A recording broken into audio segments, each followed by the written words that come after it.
Find the value of n माना ये question है प्रोपोर्शन का। क्वेश्चन कौन सा चैप्टर में पढ़ रहे हैं हम लोग? प्रोपोर्शन। प्रोपोर्शन का मतलब हो जाता है कि एक रेशियो अगर दूसरे रेशियो के बराबर हो, है ना, एक रेशियो अगर दूसरे रेशियो के बराबर हो तो उसको क्या कहते हैं हम लोग? प्रोपोर्शन। मतलब यहाँ पे जैसे मान लो कि एक प्रोपोर्शन का नियम क्या है वो समझाते हैं। एक बार रिकैप कर रहे हैं हम कि अगर A:B रहे एंड प्रोपोर्शन टू C:D, है ना, इसको हम लोग दूसरे जो सिंपल वर्ड्स में लिखते हुए ऐसा कि 1:B इक्वल्स टू, है ना, 1/B equals to C/D, then they are called in proportion. They are called in proportion. ये प्रोपोर्शन कहलाता है। तो इसका मतलब है दो बात है कि अगर प्रोपोर्शन होगा तो ये आपस में होंगे ऐसे बराबर। लेकिन लेकिन लेकिन यहाँ पे पहले से बोल दिया है find the value of n, है ना। यहाँ पे चूंकि ये दे दिया है, ये जो प्रोपोर्शन का साइन है, ये चार जो डॉट है, इसका मतलब है प्रोपोर्शन, मतलब दे रहे प्रोपोर्शन। मतलब यहाँ पे हम लिख सकते हैं हेयर 4:10 इक्वल्स टू n:70, है ना। क्योंकि इक्वल क्यों हुआ? तुम पूछ सकते हो क्यों इक्वल हुआ? क्योंकि ये तो दिया हुआ प्रोपोर्शन का सिंबल दिया हुआ, प्रोपोर्शन का सिंबल दिया हुआ है। इसका ये मतलब हुआ कि मेरा ये है, ये इक्वल टू है और है, तो चार को है, चार को मेरा टर्म है यहाँ पे 70 n 10 और 4। इन चारों में से तुम्हें जो आने वाले समय में क्वेश्चन पूछा जाएगा, इन चारों में से एक चीज अगर नहीं है, एक चीज नहीं है, एक फिजिकल एक क्वांटिटी अगर नहीं दिया हुआ है तो तुम उसको इजीली निकाल सकते हो। वो क्वांटिटी कहीं पे भी हो सकता है। मतलब इसको समझो, आगे के मैथ में यही रहेगा। वो क्या, जैसे ये n हो या तो यहाँ रहेगा, या ये n यहाँ रहेगा, या ये n यहाँ रहेगा, या इस n की जगह पर ये x रहेगा, ये n की जगह पर a रहेगा, b रहेगा, कुछ भी अगर नाम दे दिया कांस्टेंट कुछ भी, तो उसको समझना होगा। समझ में आ रहा है ना? समझ में आ रहा है क्या बोल रहा हूँ मैं?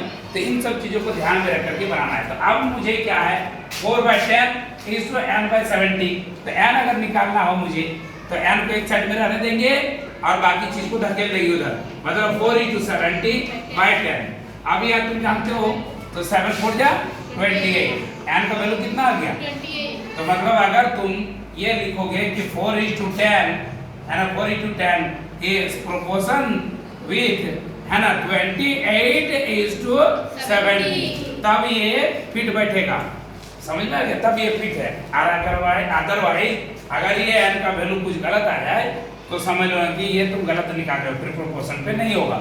अगर तुम इसको चेक भी करना चाहो तो कर सकते हो। 4/10 सही है और यहाँ हो जाएगा 20/70। देखते हैं हम तो 2 2 जा 4, है ना, 2 5 जा 10, 2/5 आया। अब यहाँ पे भी 2/5 आना चाहिए। तो देखते हैं 2/5 वाला कितना? 14 से अगर डिवीजन मारेंगे, 14 का करेंगे तो 14 2 जा 28, अब 14 5 जा 70, तो 2/5, तो 2/5 इक्वल्स टू 2/5, 2/5 इक्वल्स टू 2/5, है ना। एकदम इतना दिन से कर रहा है ना, कुछ दिमाग में लगा रहा। तो ये हो गया तुम्हारा क्या जो है, क्या हो गया ये वाला हो गया तुम्हारा एक्चुअली एक मैथ जो तुमको मैंने अभी बताया। और ये चीज मैंने जैसे बोला, क्या अभी बोला ना मैंने कि ये n कभी इधर रहेगा, ये n कभी यहाँ रहेगा, ये n कभी यहाँ रहेगा, तो तुमको दिक्कत क्या है ना। जैसे थोड़ा देर के लिए एक मान लो d, तुम लोग तो c और d, b और c तुम लोग बना के लाना घर से। b और c क्या है? b और c पे चलो लिखिए देते हैं।